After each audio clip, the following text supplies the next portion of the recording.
And so yet another edition into the continuing saga of the hidden history of the African American fighting men.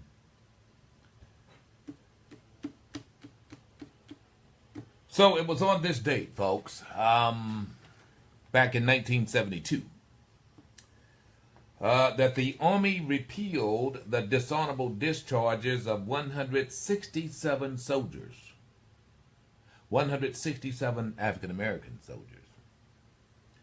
They were involved, they were thought to be involved in what was called the Brownsville, Texas Raid. It happened August 12th through the 13th in 1906. We're coming up on World War I.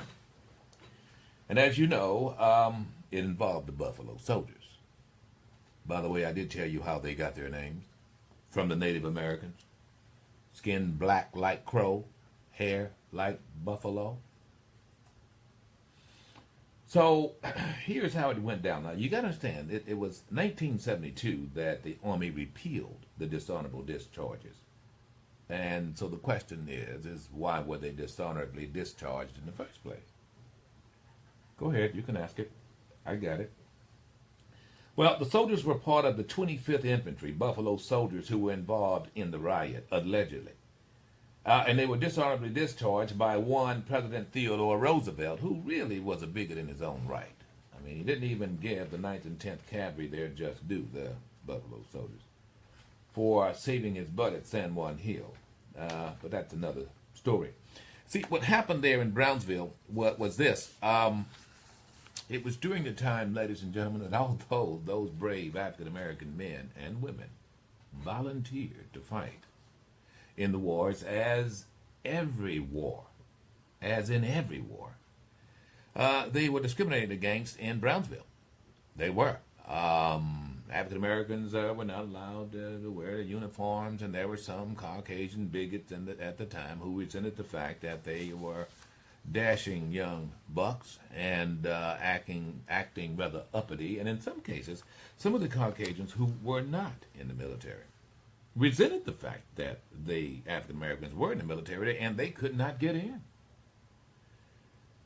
So there was this ruckus that happened at a bar involving a woman, bartender, and an African American. And one way or the other, the bartender ended up dead and shots were fired.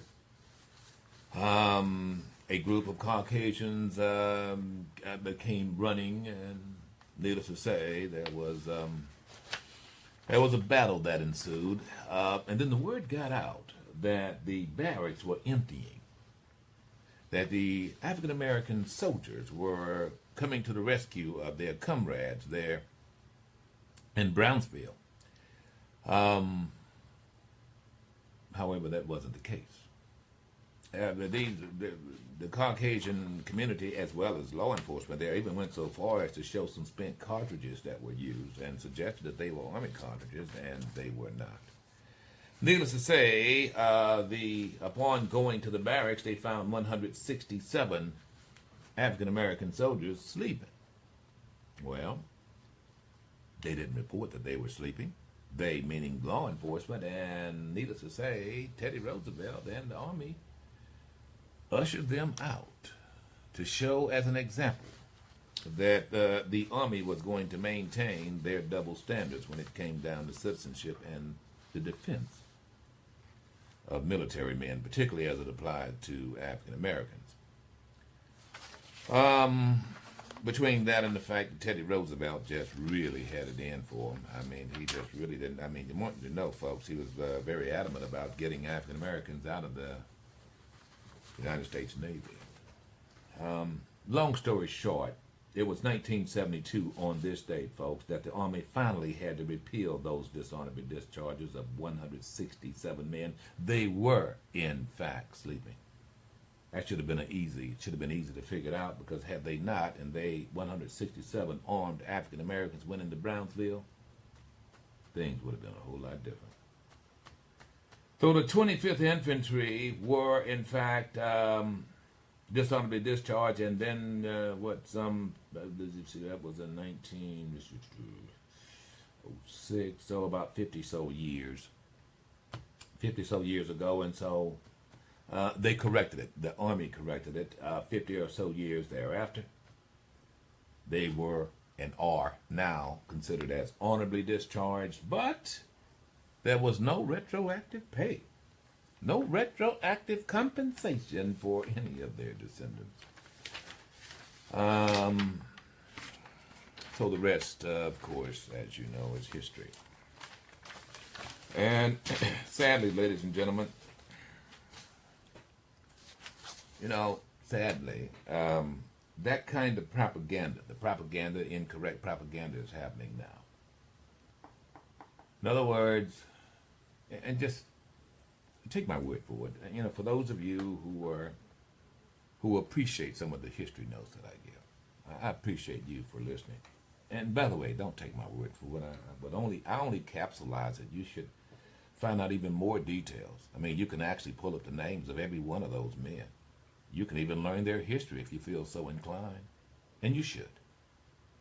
Because their sons and daughters and great-grandsons and daughters are among us here today. Some of them could very well have been your relatives. And you're too lazy to find out? But what bothers me more than anything else about this is the stories. The stories as perpetuated to develop and influence the electorate or the population.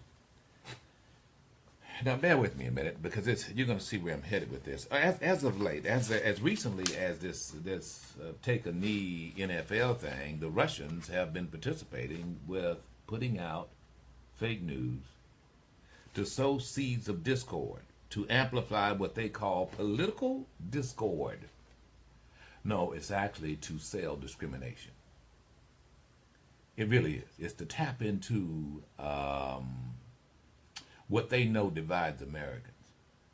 And folks, it's been thousands. It's been Facebook is now saying it may have been over $100,000, 100,000 ads that were run in 2016, and even now. What do they call these guys? Some of the what do they call them when the trolls?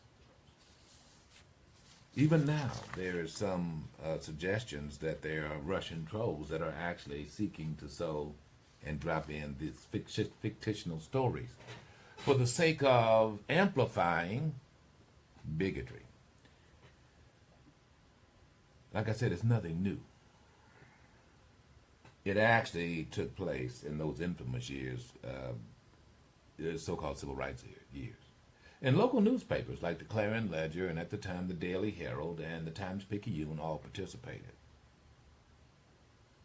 You see, when you read any one of those newspapers about what was happening there, be it about Dr. Gibbard R. Mason or Dr. Dunn, or be it about Aaron Henry or Medgar Evers or any number of individuals there in New Orleans, when you picked up those newspapers in the 1960s, they were also tapping into the bigotry.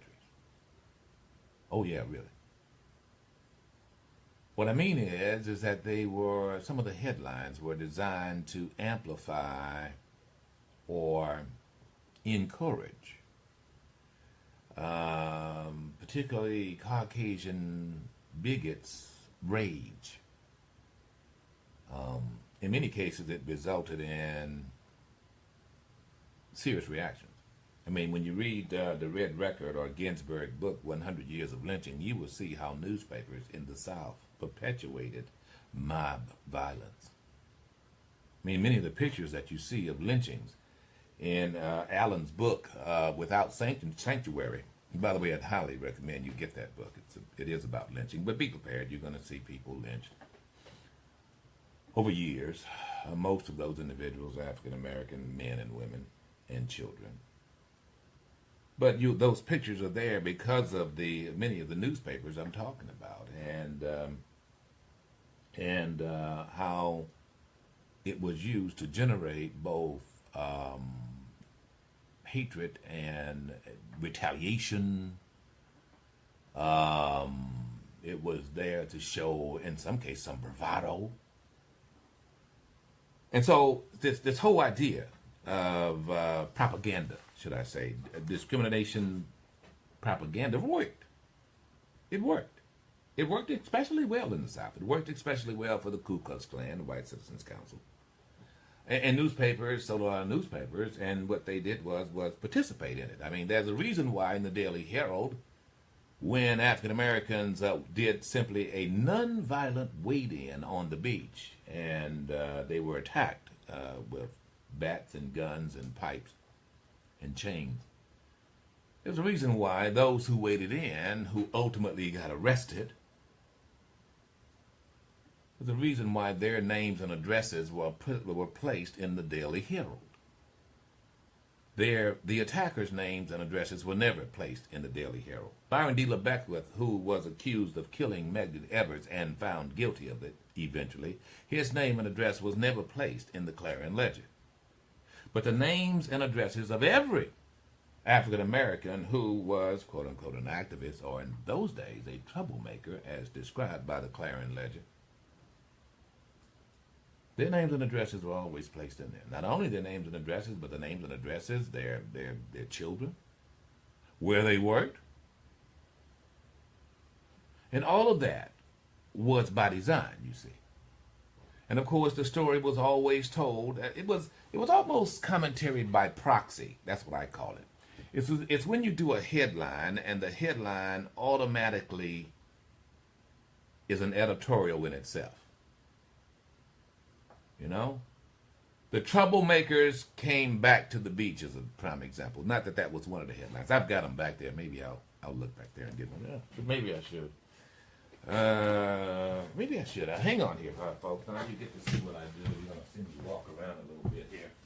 But I've got a pretty extensive library, and I don't mind sharing it with you. Let's see here. Again, example. Let's see. This is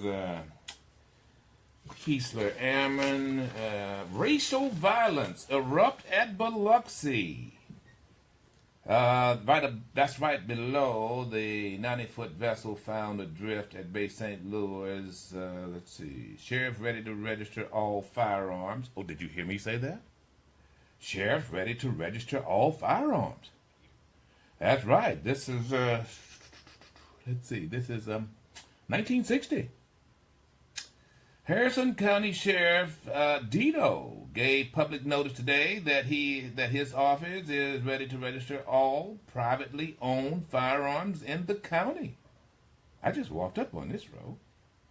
Who would have ever thought here in America? Well, that's for good reason. The sheriff and his office is ready to register all pistols, revolvers, blah, blah, blah, blah, blah. And it says here, and similar weapons at the sheriff's office in Gulfport. State law says here, Sheriff Dito warned registration of firearms is required under the penalty of Section 8621. I didn't know that. Mississippi Code 1942. Not 1972. That's when it was changed. But anyway, I was talking about these headlines here, and I know I can't. If I show it here on Facebook, you guys, just to show this is a copy from the Daily Herald, April 25, 1960. Racial violence erupts at Biloxi. There were several other little headlines. Let's see. Not trying to integrate, Dr. Dunn declares. But there were several others here that I could share, and many others in the Clarion Ledger. Boy, they were very infamous with letting the good folks of Hinds County know who was the antagonist. Keesler Airman restricted from Sand Beach area because of violence, actually. But anyway, what you had here, ladies and gentlemen, was propaganda. Many of those who participated in journalism were not like Charlie Mitchell with the Clarion Ledger, I might add. Or for that matter, what's his name? Come to me here. He recently died. Incredible journalist. Can't believe I can't remember his name. And his son, was served some time. It'll come to me. But there were some very, very brave journalists who took the other point of view, who would not be doing commentary by proxy. But most, including the publisher and the editor, were very adamant about tapping into the already ignorance and hatred that existed among their Caucasian listeners. They wanted to maintain the segregated concept, so they put forward stories. Bill Miner, thank you for over there. I love my people. Bill Miner. Yeah, and then his son Paul, who's just got out of prison. Paul, if you listen, I apologize. I couldn't remember, brother. You know how it is. But so what they would do is they would do much like what the Russians are doing right now. They will exaggerate the story. You see, what they would do is they'd say, okay, well, I'll give you an example. They'd say, well, when Medgar Evers had his "We don't shop where we don't work" campaign going on in Jackson, and shut down the Autolec and other stores there. It would read something to the effect of Medgar Evers once again disrupts the city economic basis by calling for a boycott. Well, that's a commentary.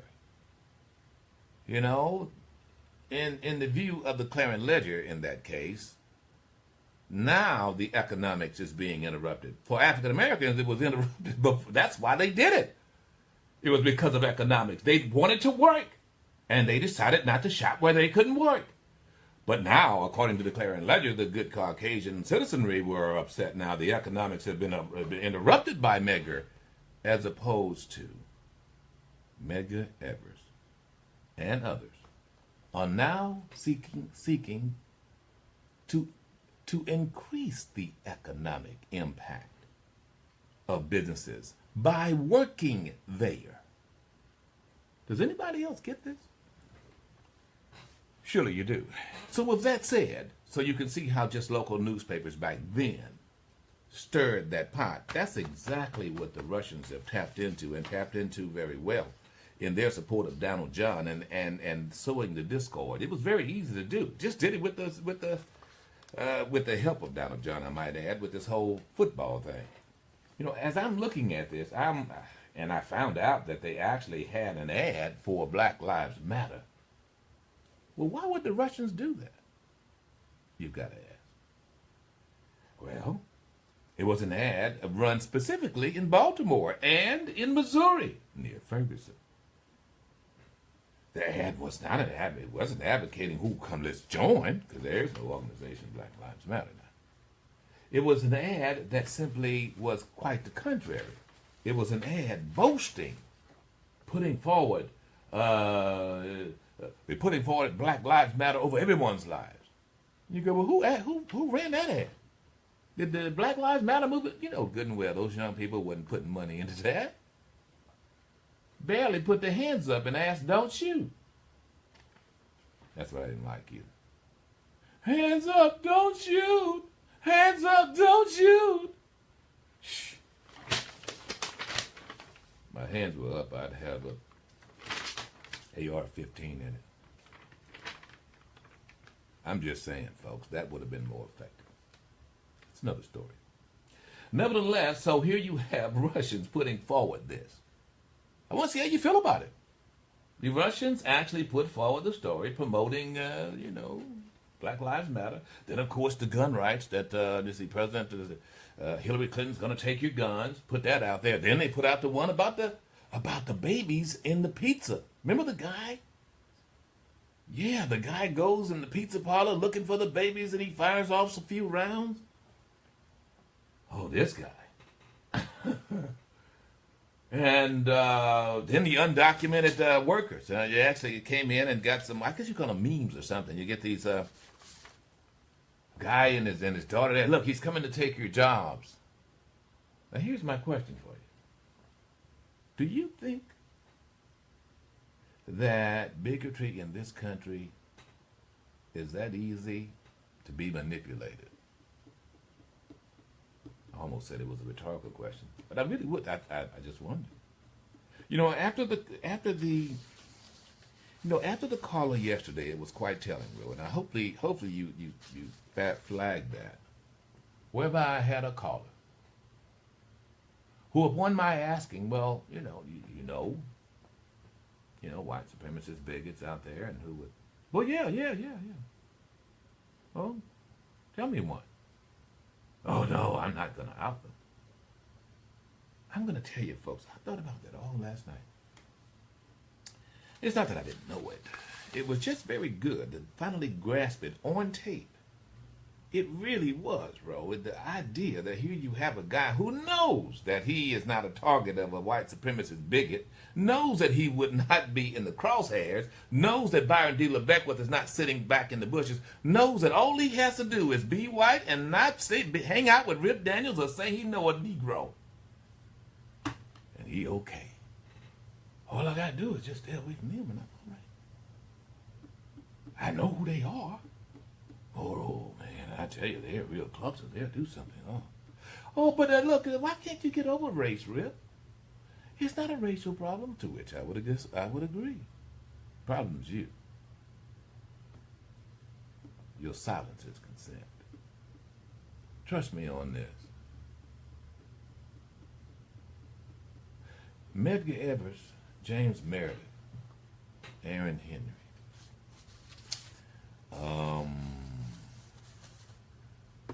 Joseph Lowry, Dr. Mason. Certainly not H. Rap Brown and not Stokely Carmichael. Not Dr. Dunn, not Wilson Evans. Oh, I missed out. Certainly not Steptoe. Certainly not Lumumba.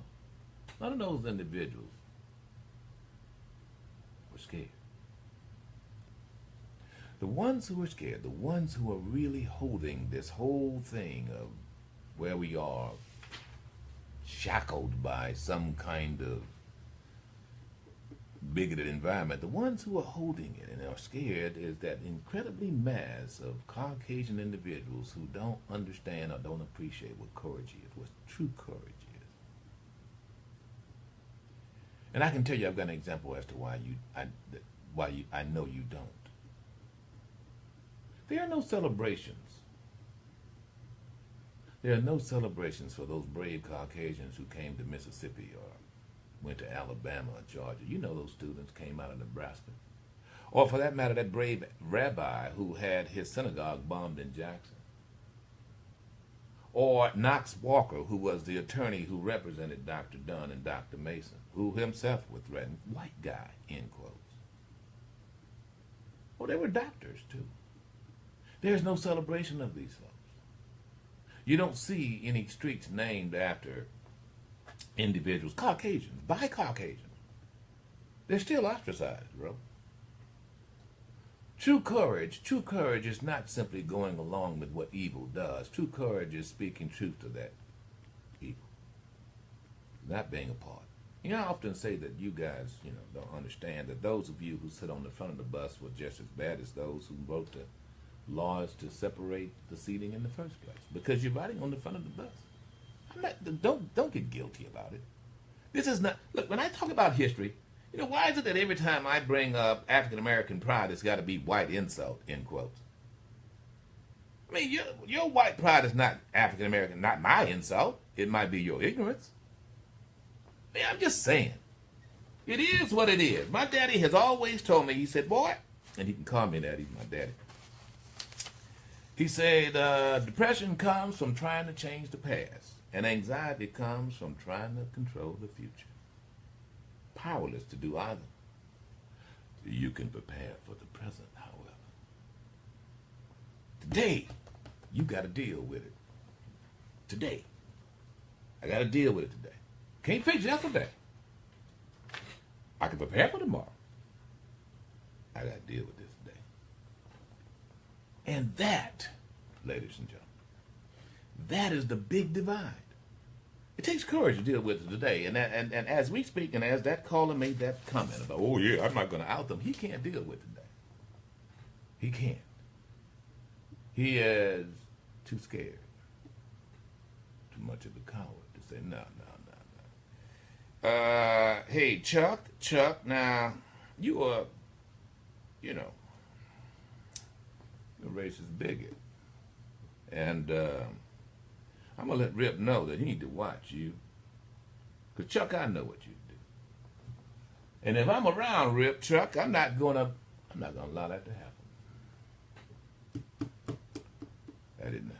That didn't happen. See, that's courage. You know, standing up for someone else. You know what I mean? Not hitting someone in the back, not shooting them in the back, not hitting a guy with glasses. You know what I mean? Not throwing sand in their face. You know? It takes a lot of courage to go head up, mano a mano. Not one time in the history of this country. Now listen to me, and then I'm gonna move on because it's just about the propaganda. But not one time in the history of this country, ladies and gentlemen. Now listen to me closely. Have you found an even playing field when it came down to those activists I just mentioned fighting against their adversaries? There's always been some back shooting, some double team, triple team, or the utilization of some law to disarm one group or the other.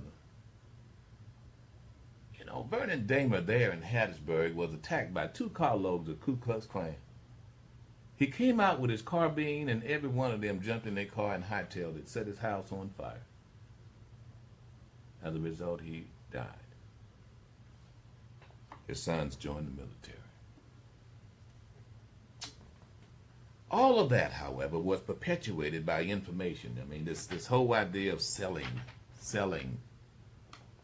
this discrimination, just tapping into this bigotry. And then there's this, the same caller. We were talking about the fact that I, stand for the national anthem and take my hat off, and we'll do that continuously. That to me is not a protest. I'm not protesting. It seemed a little senseless to me, to be quite frank. You don't blame the entire country of America, my country, for something that some bigot does in Missouri or in Ferguson. You got to take it to that person, or that city, or that municipality. But be that as it may, he was saying, how he feels, and this is a sense of unity. That's just bull. I want you to know that every African American since the beginning of this country understands, more so than you will ever imagine, that we are the United States. It doesn't mean we're united people. There's plenty of evidence of that. That doesn't mean we can't all fight a common enemy. That's why my daddy joined the military, and his daddy before it. It was about protecting my home. So when I stand and I sing the national anthem, I'm not thinking about how unified America is. Not even close. What I'm thinking about is the sacrifice that my daddy, his daddy, made for my freedom against enemies foreign and domestic. There's plenty of evidence of that. I don't have this warm and fuzzy feeling that somehow or another, once the song goes off and they say, "Play ball," I don't get that warm and fuzzy feeling like somehow or another the person sitting next to me not going to stab me in the back. I don't fear it either. But that's not my reasons for standing. You see, there's plenty of evidence that every battle that's ever been fought has always been won in this country by my ancestors just to be here. Every battle. There's a lot of victories. That story's not told, and it's that story, ladies and gentlemen, that needs to be told. And that's the story I tell every day. And I don't mind. Do it with great zeal. Do it with great zeal. All right, it's going to be an interesting morning. A lot to cover, a short period of time. Simple question is why is it that you think the Russians could sell that? All these stories, and why would they support Donald John in that endeavor, and why wouldn't Donald John be the first to criticize that? I mean, your guess is as good as mine. It seems to me that there are those who are going through great pains. And by the way, this is a Republican-led Congress that's doing this investigation, folks, contrary to what you might think. There's no doubt that there was coordination. And then why would the students at Howard shout down Coney? That was strange. You see if you can get that. I'm trying to figure that out. No justice, no peace. No justice, no peace. Okay, that's it. We did enough now. Let's go home and get a pizza down at the pizza place where we'll get a piece. What? I'm looking over here. There are two studios over. You can see row. Look, I'm going to show you just so we can do this. I know I'm moving. I'm going to turn. You see over there? You folks who are looking on Facebook, you see row. That is Whitlock. There are two studios over. The middle studio is a network studio. It's the American Blues Network. I'm going back to me here. Can I get it back right? Get back in my marks. Back in. All right, hang on, folks. We're going to go down Biloxi Way. We're going to talk to the executive director of Beauvoir, which is Beauvoir, the last home of Jeff Davis, the only president of the Confederacy. He is not only the executive director, he's general counsel for Beauvoir. That's been in the news as of late. Actually, it's been in the news not only as of late, but it's been in the news quite a bit ever since I've known Beauvoir. I understand from Tom Payne, the executive director, there's another story to be told. We're going to find out what story that is. And, of course, we're going to take your phone calls. Hang in there. We shall return.